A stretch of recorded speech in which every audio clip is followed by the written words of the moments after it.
En esta parte de la unidad, la civilización inca, tenemos que ver lo que son las huacas. Recordando las anteriores unidades, habíamos considerado lo que son los mitos, el mito de los hermanos Sayar, es decir, la génesis de la aparición de los incas, donde la existencia de este mito va permitiéndonos identificar elementos importantes, en este caso como lugares sagrados. Y estos lugares sagrados de alguna manera nos han ido permitiendo ver el porqué de la importancia de tener, por ejemplo, la pacarina en Tamputoco, que nos habla justamente el mito. Y justamente esto va a definir y va a consolidar al periodo inca. Por eso el mito es tan importante como un recorrido histórico para la civilización inca posteriormente. Posteriormente se va a ir hablando sobre lo que son las panacas y cómo las panacas llegan a ser elementos importantes como consolidación para el establecimiento y el control territorial de los incas. Aquí más o menos se ha ido identificando tres elementos históricos de consolidación en relación a los elementos rituales. En este caso me refiero, por ejemplo, a la parte mítica, donde está Manco Cápac, y a la concepción de la primera emancipación incaica, donde tenemos a 5 incas que han sido reconocidos como sinchis o reyes, pero que solamente su consolidación se da en el Cusco. Y la tercera, que es la del el expansionismo incaico, donde Pachacútec llega a ser el inca importante, y a partir de ello la consolidación inca conlleva un nuevo orden donde el dualismo es una representación de organización política y económica. Estamos hablando de los Hanan y Urin que habíamos contemplado. Entonces lo que hoy vamos a hablar antes de ingresar a los eques es hablar de las huacas, porque las huacas van a determinar un poco el control que va bueno, el control que va a asumir las panacas reales, y cada huaca es una condición importante de producción, ¿ya? Y de control territorial. Así tal vez entendamos un poco mejor cuando el sistema de seques que nos presenta Tom Suidema tenga un mayor orden y una mayor organización en el trato de la organización económica y política y además social de los incas. Bueno, para ello, las huacas, ya las crónicas ya nos los han ido hablando, como Cobos, Ciesa de León, y otros cronistas que de alguna manera nos permiten hablar y conceptualizar qué se entendía por huacas en este periodo, ¿ya? Así como el padre Juan José de Acosta, bueno, tienen sus formas de definir, y que de alguna manera la definición de una huaca conlleva muchísimo a la intromisión del concepto religioso católico. Ahí tenemos que hacer una diferencia y un elemento que nos permita llegar y ser lo más próximo al entendimiento de una huaca. En ese sentido, por ejemplo, aquí vamos a tener la de Juan Acosta, 1590, donde nos dice que hubo en las Indias gran curiosidad de hacer ídolos y pinturas de diversas formas y materiales, y a estas adoraban por dioses llamándolas huaca. Entonces, si vemos la de Ciesa de León, nos diría, llamaban a estos cementerios que ellos tienen por sagrados huaca. Si nos vamos a estos 12 términos, uno hace referencia a la parte de ídolos, ¿ya? Y además que ella conlleva un referente concepto religioso católico al decir dioses. Una huaca no es un dios primeramente, es decir, carece de todo hecho de divino en relación a una categoría que podríamos elevar a Dios, ¿ya? Y eso es lo que vamos a ir viendo. Y por el otro lado, Cisa de León nos habla de ciertos cementerios que lo consagraban como sagrado. Bueno, ahí también las huacas no siempre están relacionados propiamente a lo muerto, ¿ya? Es decir, al entierro, que prácticamente es lo que nos trata de decir Ciesa de León, pero sí son espacios sagrados que llegan a ser consagrados en formas de rituales o de reconocimiento por la parte de los incas en ese tiempo. Bueno, a eso entonces iremos a la siguiente definición. Huaca constituye, bueno, llega a ser un término importante dentro del mundo panandino. Tenemos dos lenguas que han ido prácticamente coincidiendo en el sentido de que podíamos entender por Huaca. En el Quechua tenemos el término Huaca y en el Aymara también similar al Quechua estaría bajo el término de Huaca. Entonces, también ha ido existiendo variables en su forma de escribir y en su forma de pronunciar. Actualmente el término Huaca o Huaca, que llegan a ser los términos que hoy se los utiliza, deviene prácticamente de un concepto prehispánico, o hispánico, perdón, donde usualmente los cronistas no podían pronunciar el término así de huaca o huaca, y lo decían huaca o huacay. Entonces, ¿qué definición podremos y considerar para poder definir y entender lo que es una huaca?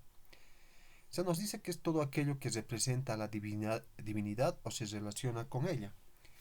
Es también el Maiki, Munaos, la momia o el abuelo, en cierto sentido el ancestro. También la Pacarina o sitio etiológico del pueblo del origen. Todas las rarezas de la naturaleza y los prodigios. Las epidemias y calamidades. Eclipses, las cosas, ¿ya?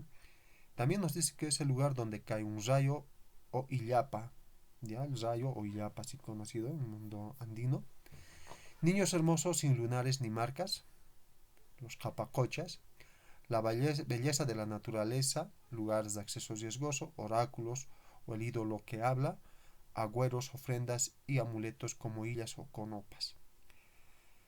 Las guacahuasi, que también eran templos o centros ceremoniales, donde usualmente se albergaban a huacas importantes. Entonces la casa de la huaca o el lugar sagrado también conocidos. Y los guacamayos, que serían los sacerdotes que están entendidos en algunas huacas que hacían de oráculos y le permitían preguntar los incas cómo se iba a ver en un enfrentamiento o en la condición cuando llega Francisco Pizarro, como Atahualpa también hace uso de la huacacuasi con su sacerdote principal. También se los conoce dentro de ese orden el Huacacasca, que es el devoto, y la Ñaupahuaca, que era el cementerio, ¿ya? Es decir, el lugar antiguo. Así se consideraba o se considera una definición mucho más asertiva en relación a las dos definiciones que habíamos anteriormente leído de estos dos cronistas. Entonces, podemos decir que de alguna manera el espacio andino ha sido siempre ritualizado y concebido en todo el hecho de su naturaleza, es decir, el Inca desde un inicio ha reconocido que la naturaleza era un mundo donde había que darle la gratitud. Tenemos a Manco Cápac, que de alguna manera él considera que es hijo del sol, a pesar que en el hecho real no es un hijo obviamente venido del sol, pero él señalaba que era hijo propiamente de este elemento natural, ¿ya? Entonces, en ese sentido, todo el hecho natural, como los glaciales, los apus, los auquis, los guamanis, los jercas, los achachilas, ¿ya? O las ñaupamachus, entre los que podríamos hablar, siempre han tenido, de alguna manera, han sido considerados como un culto, no solamente en la región andina, sino también en la parte de la Amazonía, que eso nos los demuestra con la llegada de otros grupos migrantes que han ido consolidándose en territorios tanto en la costa como en la sierra peruana y algunas en el territorio altiplánico, ya como el caso de los collas que los tenemos acá.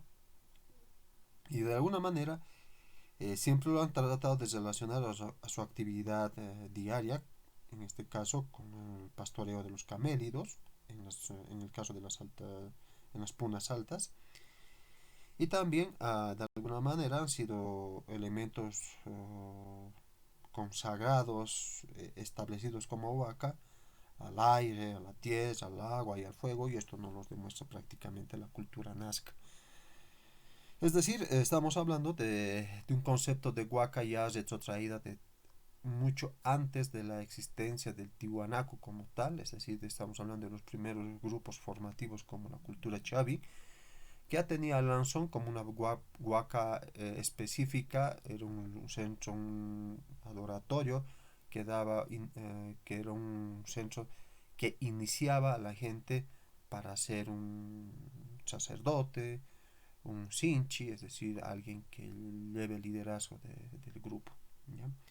Entonces, bajo ese sentido, este término estaría mucho más relacionado a lo que deviene a lo que podemos entender por huaca. Es decir, está el ancestro, está la naturaleza, está los elementos como las conopas o los amuletos, así también conocido, o illas también, que lo van identificando, y también todo lo que representa los elementos extraños, podríamos decir, como el nacimiento de gemelos o mellizos, aquel que haya nacido con labio leporino, son reconocidos como huacas. Entonces, si ustedes van viendo, va mucho más allá la definición de huaca, como nos los decían los cronistas, como ídolos o como divinidades. En realidad no eran divinidades. ¿Ya? Garcilaso de la Vega. ¿Ya? Si ustedes van revisando, Garcilaso de la Vega dice que no lo tenían por dioses ni lo tenían como adoradores, sino que una huaca hacía la ventaja a lo común, es decir, que entre lo común alguien resaltaba y ese que resaltaba llegaría a ser una huaca. ¿Ya? Lo que Ludovico aquí nos define, por ejemplo, una huaca, dentro de su interpretación, va a decir que es un ídolo, ¿ya? Y también nos va a decir que cualquier figura o cosa que adoran los gentiles. Ahí viene esa contradicción de un cronista como Garcilaso de la Vega y como de Ludovico Bertonio, que no ha encontrado un significado específico para interpretar Huaca.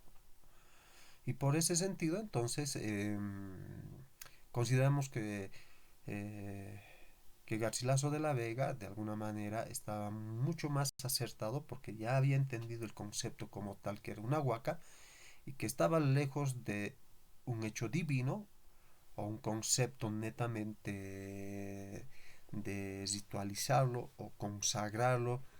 Y eso es interesante porque podemos decir que es un elemento religioso, la huaca, sí, porque es un elemento que no lo conocemos y que tratamos de conocerlo, ¿ya? Pero no es un hecho divino. Entonces, ¿cómo podemos interpretarlo ídolo para que ustedes un poquito entiendan? Obviamente ídolo viene del término griego, entonces si ustedes dan cuenta, ellos ya vienen con una experiencia de lectura traída ya desde Europa para poder interpretarla acá en estos territorios del Inca. Entonces, ídolo es de origen griego y que significa imagen, entendida como aquella figura de una deidad objeto al que se le tributa adoración religiosa. Nuevamente les recuerdo, una huaca no generaban adoración, sino respeto. Imagen, que también llega a ser otro término que van acuñando muchos cronistas dentro de la definición de huaca.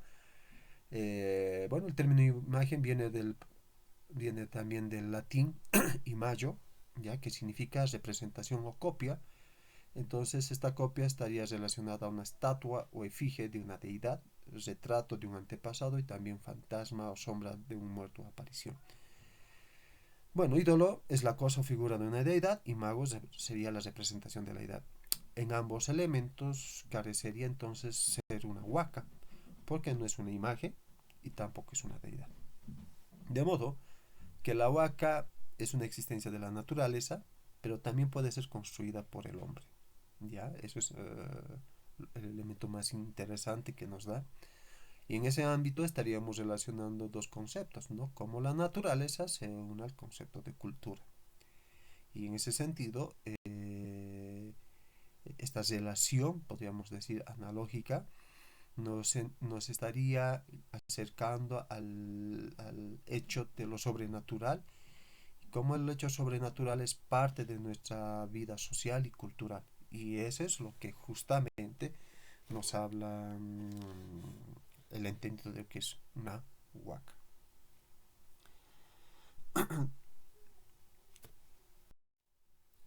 Bajo ese sentido, las huacas tienen una cierta estructura jerárquica, ¿ya? Y esta estructura jerárquica, de alguna manera, nos va a ayudar a entender que no todas las huacas son iguales, ¿ya? Y que la existencia de huacas, de alguna manera, nos permite conllevar a otro tipo de experiencia. Por ejemplo, si ustedes van viendo, tenemos las huacas menores, ¿ya? Que de alguna manera está vinculada al culto familiar, ¿ya? Es decir, es una expresión que está netamente relacionada a lo que la familia lo pueda tener como illas o conopas, ¿ya? Que constantemente está en una relación con esta huaca, o durante el proceso de la agricultura también existen pues algunas conopas que no lo diríamos adorar, sino le dan el respeto necesario y que de alguna manera a partir de ello van expresando un concepto, podríamos decir, de ver un hecho sobrenatural y que al hecho sobrenatural hay que respetar porque aún no existe para ellos algo definido en ese elemento sobrenatural, pero que de alguna manera les dice algo, ¿ya? Y tenemos bueno, como les decía, las conopas o vacas móviles, que sería uno, que se heredan por parte de los hijos. Están las huacas locales ligadas directamente al antepasado, que es la otra estructura fundadora de cada etnia. Las huacas mayores, antepasados de quienes detentan el poder estatal, que eran reconocidos por todo el pueblo. Si ustedes van viendo, entonces las huacas menores serían uno, que estén relacionadas con las conopas, o las illas, y las huacas mayores, que llegarían a ser los antepasados que determinan el origen o el mito o el lugar de donde ha nacido el grupo, la familia, en este caso, en la situación del Inca, el lugar de origen que ha dado inicio a la civilización Inca. Entonces, el culto a los ancestros de alguna manera nos permite nuevamente hablar de lo natural, lo social y lo sobrenatural, como les había anticipado, que de alguna manera esto eh, está muy involucrado al antepasado mítico, es decir, cuando se habla de los huacas mayores, su relación es mítica, ¿ya? Y si hay una relación mítica, por tanto, hay que buscar el origen, es decir, de dónde nacen ellos, o cómo llegan a ser un grupo, o qué ancestro ha originado, ¿ya? Y bajo qué lugar sagrado ellos han nacido, que justamente eso dependía y eso llega a ser una pacarina, es decir, el lugar de donde han nacido, el territorio de donde han nacido, más o menos. Y ahí definen pues las famosas huancas o huauquis, ¿ya? Donde las huancas van a ser elementos importantes que van a definir el lugar de origen y el lugar del antepasado mítico. Y al mismo tiempo, dentro de las huancas estarían los malquis, donde es la consagración de los cuerpos, ¿ya? O de las momias en este caso, que van siendo sacadas en adoración, bueno, cambiaremos de término, que generan una cierta forma de ver al muerto como un ente vivo y que todavía está regulando y es parte del concepto cotidiano, ¿ya? Entonces no lo generan adoratorios. pero sí lo generan respeto, lo generan o lo consideran al malqui como un elemento que está vivo y que hay que cuidarlo, hay que darle ropa, hay que alimentarlo, ¿ya? Entonces ahí vienen los cuerpos de los muertos, en este caso. Y las conopas, que son las huacas domésticas móviles de diversas formas y materiales que también vamos a ir a verlo, pero como les decía, una conopa puede ser pues algo que ha sobresalido dentro de lo que es la cosecha. Ahí tenemos pues la saramama, que llega a ser pues el maíz o lo que nosotros llamamos el choclo, donde tienen varios hijitos, ¿no? Es decir, el choclo es una unidad, pero cuando vamos viendo que dentro de este maíz podemos ver algo sobresaliente dentro de todos los maíces, entonces es considerado como una conopa, ¿ya? Así como la papa también, ¿ya?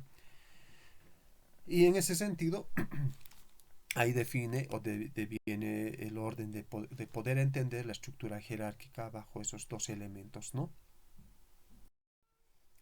Entonces, ¿qué es una huanca y en qué es relacionado una huanca? Bueno, huanca, huanca o huanca es constituye ciertas características preponderantes del saber popular, ¿ya? Que pueden estar relacionados con la agricultura, puede estar relacionado con los canales de irrigación y los cerros en relación a los mitos y ritos que se pueden desarrollar también en este caso, ¿ya? Entonces, ¿qué es? La definición sería esta. Es la formación pétrea, natural o cultural de imágenes de seres sagrados, animales o divinidades que forman parte del espectro de la cosmovisión andina. Entonces, ¿cómo más o menos estaríamos entendiendo? Bueno, aquí también dentro de la definición nos dice que es un gnomon o axis mundi que permite el control del espacio, el movimiento del sol, la luna, las estrellas, las constelaciones, etcétera, ¿ya? Entonces, una huanca llegaría a ser pues una formación pétrea, es decir, eh, puede estar establecida por un hecho tipo monolito, ya es un monolito hecho, que puede ser de un hecho natural, o también este monolito puede ser hecho culturalmente, como el caso de los monolitos con una representación de imagen y elementos simbólicos, o como puede ser una formación pétrea natural que permite ser un referente y que de alguna manera este referente determina lugares importantes, ¿ya? Que de alguna manera eh, podríamos decir llegan a ser eh, los lugares que de alguna manera han establecido el origen, ¿ya? O hayan establecido un hecho mítico. En ese sentido, las huancas han servido entonces para entender o establecer también cómo las constelaciones, es decir, como el movimiento del Sol, la Luna, las estrellas, estaban en relación o estaban ligadas al ciclo agrícola, ¿ya?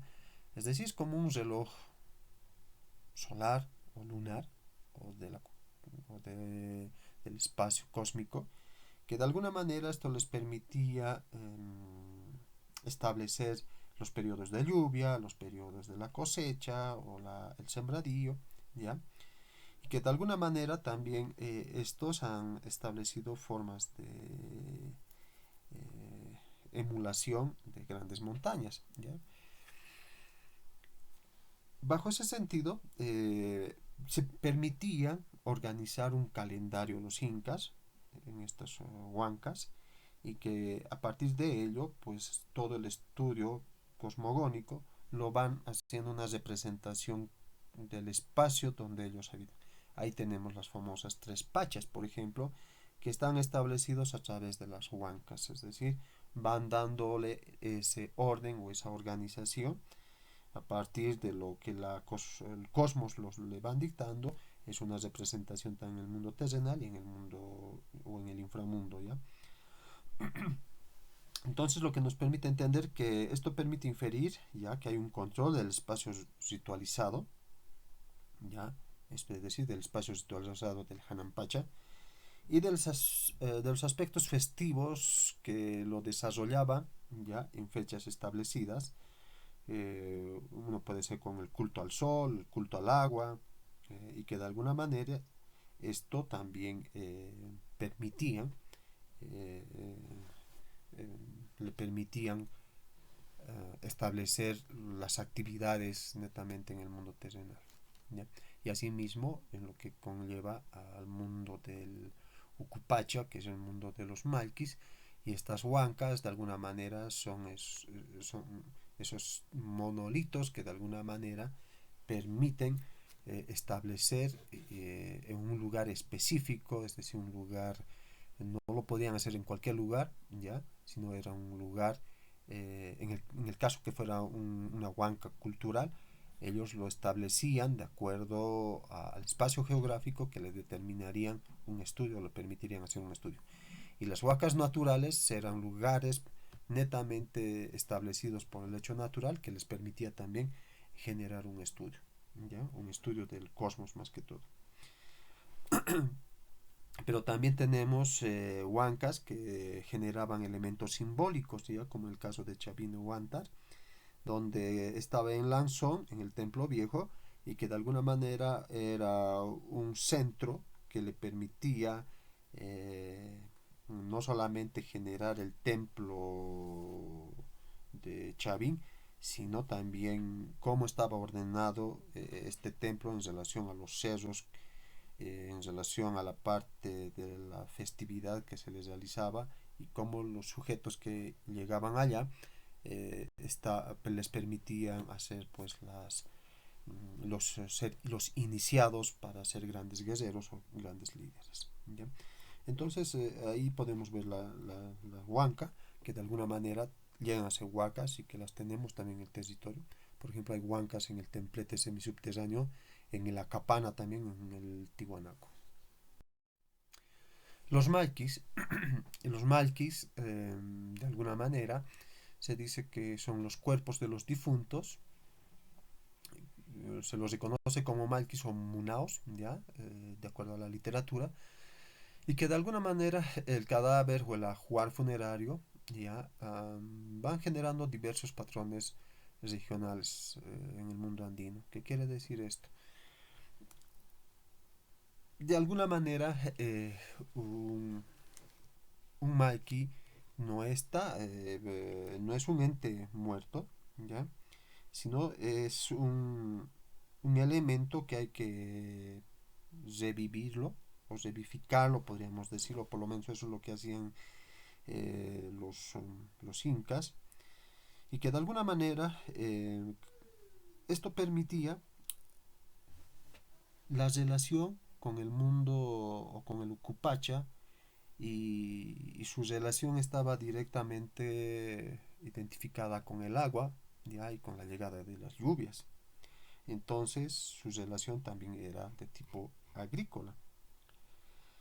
De alguna manera, esto nos hace entender que los malquis tenían un concepto distinto a lo que los españoles o las crónicas españolas consideraban, que no los dejaban dormir y que eran idólatras y que de alguna manera estas momias estaban en el sentido de un adoratorio al demonio, ¿ya? Y por tanto la forma de entender un malqui, es decir, un difunto que está viviendo, conviviendo con los sujetos vivos, también tenían formas de decisión. Ahí podemos entender por qué entonces todas las panacas tenían ya a un malqui a quien cuidar. Había collas principales que cuidaban a estos malquis y les vestían y les daban alimento cotidiano. Además que los malquis tenían también territorios que dominaban y todo ese excedente productivo iba a las panacas principales. Ahí viene el otro elemento importante si hablaríamos dentro de los conceptos de capitalismo o de producción, interesantemente, estos también tenían una voz. Eso es lo interesante, ¿no? Que un Malki tenía una voz dentro del entorno vivo y por tanto a él le pertenecían ciertos territorios. Por eso eran de alguna manera cuidados. Interesantemente la forma de momificación que lo hacían a estos Malkis dependía mucho en el cuidado que lo hacían. Es más, de acuerdo a las crónicas se dice que a la muerte de Viracocha, la familia de la panaca de Huayna Cápac, constantemente o todos los días lo sacaban, tenía una habitación donde entraba el sol y había una colla que constantemente espantaba las moscas de la momia, ¿ya? Y constantemente le tenía que nutrir, es decir, al entendimiento de nutrir, lo estamos hablando que los refrigeraba, ¿ya? Para que se mantuviera la momia como tal, como era un antepasado.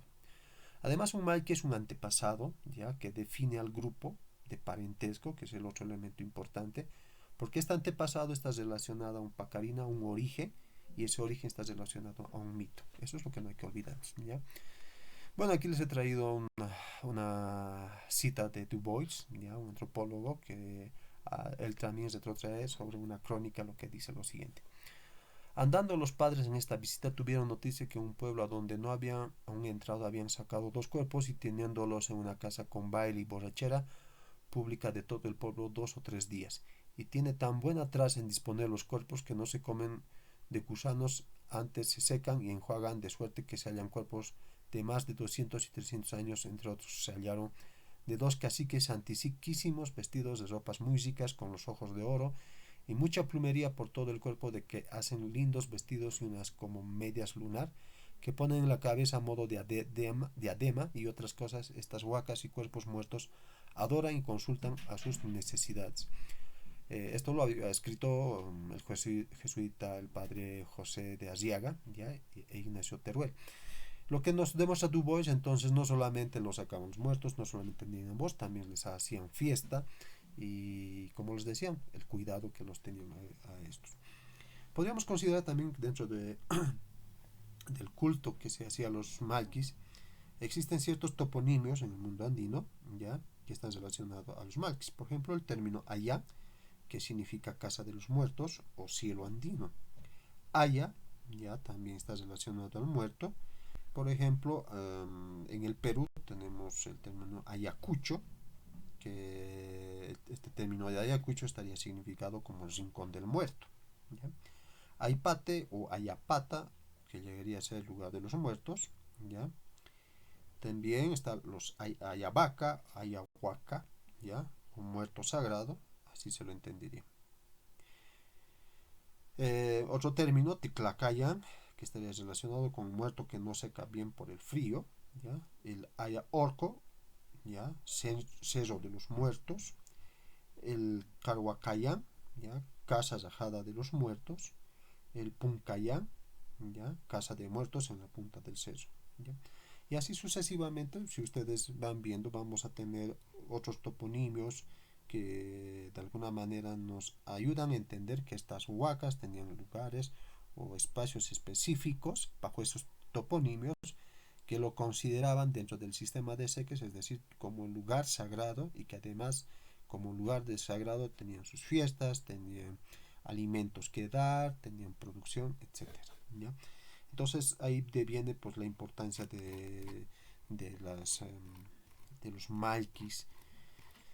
Y obviamente no me quiero olvidar, antes de pasar a otro, que dentro de esto también, muy aparte de los malquis, están las kelkas, ¿ya? ¿Qué es la kelka? Es el arte plasmado en las rocas, esos petroglifos o pictografías que nosotros vamos viendo, que de alguna manera también llegan a ser reconocidas como vacas. Se han encontrado mucho en los valles, ¿ya? En los valles interandinos, se han encontrado en las selvas, en lugares desérticos, ¿ya?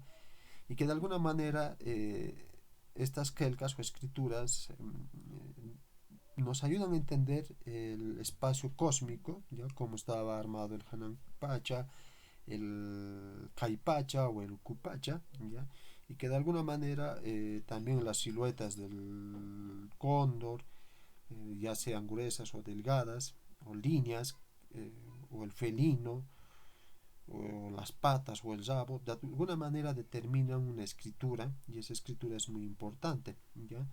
Y eso las vamos viendo las quelcas no solamente en el periodo incaico, sino lo vamos viendo desde la cultura chavín.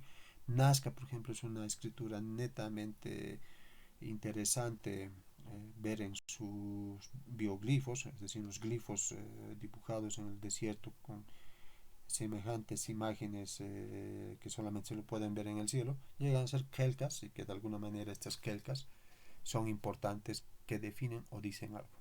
Y llegan a ser huacas también, ¿ya? Bueno, en ese sentido, se han encontrado ciertas, perdón, han tratado de hacer una quelca, ya, nuestro amigo cronista Guamán Poma de Ayala, para interpretar o forma de decir cómo eran las actividades diarias con los maquis. Entonces, Guamán Poma de Ayala nos habla a través de los dibujos y con poca literatura de cómo era la manifestación, es decir, en su libro Crónica del Buen Gobierno, vamos a encontrar muchísimos de estos dibujos, tal vez entendiendo que la escritura o la forma de las pictografías o dibujos eran importantes de entendimiento para los incas, porque el Sparte es un mestizo, es más, se casa con una inca noble, y de ahí deviene también el por qué entiende esta relación de las quelcas o los dibujos. Y bueno, ahí vienen los topónimos para ustedes, para que lo vayan viendo y puedan investigarlo también en, en otras literaturas sobre toponimios, ya sea en Aymara o en el quechua, que están relacionados a la categoría de los maquis o los muertos. Y bueno, por último tenemos los cultos a los fetiches. En este grupo están pues los amuletos, las sillas, las conopas, las chinas, los ídolos de barro crudo, los cuchimilcos, las muñecas o tabletas de arcilla, que de alguna manera tenían cierto poder, ya, y que esto era netamente una huaca doméstica. ¿Qué definían? Definían pues dar una energía vital en la prosperidad, en la competencia, en la alegría, también en la fertilidad, ya, porque muchas de estas illas que lo hacían de tierra trataban de estar relacionados con el mundo fértil, pidiendo que los animales tuvieran más procreación, y lo hacían a través de hacer en arcilla pequeñas llamitas, etcétera. Hoy por hoy podemos ver eso también, esta tradición, en la fecha de 3 de mayo, ¿ya? Muchos, algunas mujeres y hombres que no pueden tener hijos van pidiendo, ¿ya? Y para pedir tratan de elevar, o llevan ciertas hillas, como un bebé, por ejemplo, o el gallo rojo, que también está relacionado a la búsqueda de pareja, ¿ya? Y que si ustedes se dan cuenta no está descontextualizado, y lo hacían también en el mundo prehispánico y como lo hacen actualmente. Entonces estos fetiches también llegan a ser huacas o considerados como huacas o como elementos principales. Por ejemplo, un fetiche como las conopas, por ejemplo, son de alguna manera identificadas o están relacionadas con la agricultura, ¿ya? Es decir, la madre tierra, en la cual durante el periodo incaico se le ofrecía ciertos sacrificios. Y lo mismo sucedería con la parte de la parte del pastoreo, ¿ya? Que cuando nacía un animalito con 3 o 4 patas era una huaca, o al igual que dentro de la agricultura, cuando existía, como les decía anteriormente, un maíz o una papa que sobresalía de todas las papas, entonces estaba relacionada con algo distinto, diferente, a la cual había que darle su chaya, su coquita, su chicha, y agradecerle, darle oración. Y eso es lo que se hacía, no en el hecho de un culto, ya, no en el hecho de rezarlo, sino del respeto, y que esto permitía también identificar que la cosecha iba a ser grande, iba a ser importante, y por eso se la considera. Cuando no se encuentran estas conopas ya sea en la parte del pastoreo o la parte de la agricultura. Entonces ya existe un cierto sentido de que no va a haber buena cosecha, ¿ya? Y lo mismo sucede con las illas, que las illas llegan a ser como elementos de oráculo también, que a veces las huacas hablan, ¿ya?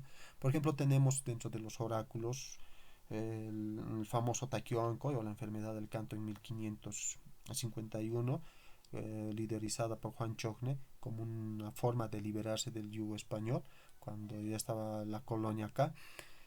Juan Chogne se sueña que con los cerros más importantes, es decir, con los apus más importantes, y ve como un apu se empieza a desintegrar o caerse, y la huaca le dice que ya no les están adorando y que por tanto ya no le traen comida, ya no quieren vestirse como las huacas habían determinado, entonces por ese sentido iban a ser castigados. Y Juan Chogne empieza a entrar en un rito revolucionario, podríamos decir, contra la corona española, bajo el sentido de hacer bailes por la noche, danzas en este caso, ya, danzas por las no bailes, danzas por las noches, alrededor del fuego, donde se quitaban la ropa, tiraban la Biblia, echaban el alcohol que les daban los españoles, y ellos decían que se estaban limpiando de una enfermedad, por eso se llama la enfermedad del canto, ¿ya? Cantaba como danzaba. Bueno, se define, ¿no? Y las conopas tienen sus cantos por si acaso, ¿ya? Alison Spedding tiene un texto, ¿ya? Que se llama perdón, eh, bueno, Alison escribe sobre los cantos, ¿ya? A la Saramama, justamente. Entonces ahí vamos viendo en los valles cochabambinos cómo existen ciertos cantos al maíz o al choclo, como lo decimos, y que de alguna manera esto nos permite identificar que no solamente habían cantos, sino había un respeto, existían ciertas oraciones, ¿ya? Y ciertos pedidos. Entonces, también a la papa, dentro del, bueno, he tenido la oportunidad en un trabajo de campo ver a la papa mama, ¿ya? Durante la cosecha en mayo, y interesantemente la forma de agradecimiento y ritualidad que se hacía era a través de la coca, se le agradecía, se le daba ciertas oraciones a los huamanis, a los maquis, a los uyuiris, es decir, a los apus, y que de alguna manera es muy interesante ver este tipo de costumbre y de respeto que se lo hacía, ¿no? Se los conocía como la reina papa, le decían allá, pero también los conocen como la papa mama. En el ají, el uchumama; de la coca, el cocamama, y así sucesivamente hay conopas que protegen la casa, el hogar y la producción. Bueno, para terminar, entonces, ¿cómo podríamos decir? ¿O en qué definimos y cómo entendemos una huaca? Podemos entender que dentro del mundo prehispánico no existe imagen sagrada, ya, en tanto representación de lo divino o sobrenatural, sustituido de una ausencia, sino presencia vital constituido en complejo. La huaca que integra pacarina, conopas, huacas, huauquis, maquis, camaquén, es decir, modos de ser en la naturaleza. También una huaca puede ser una cueva, ríos, manantiales, montañas, reconocidas como lugares de origen o pacarina. En el cuerpo de los difuntos y en productos de la cultura estarían las estatuillas, las máscaras, los monolitos, las piezas textiles, etcétera. Algo que sobresalga. Bueno, jóvenes, esto sería el tema sobre huacas. Esto es muy importante para hablar del sistema de seques, entonces el día miércoles yo les voy a pasar dos textos, uno sobre el sistema de seques y otro sobre huacas, para que de alguna manera les ayuden y vayamos generando un mayor conocimiento, y en los posteriores vamos a generar ciertas preguntas como práctica, ¿ya? Nos vemos entonces para el día miércoles.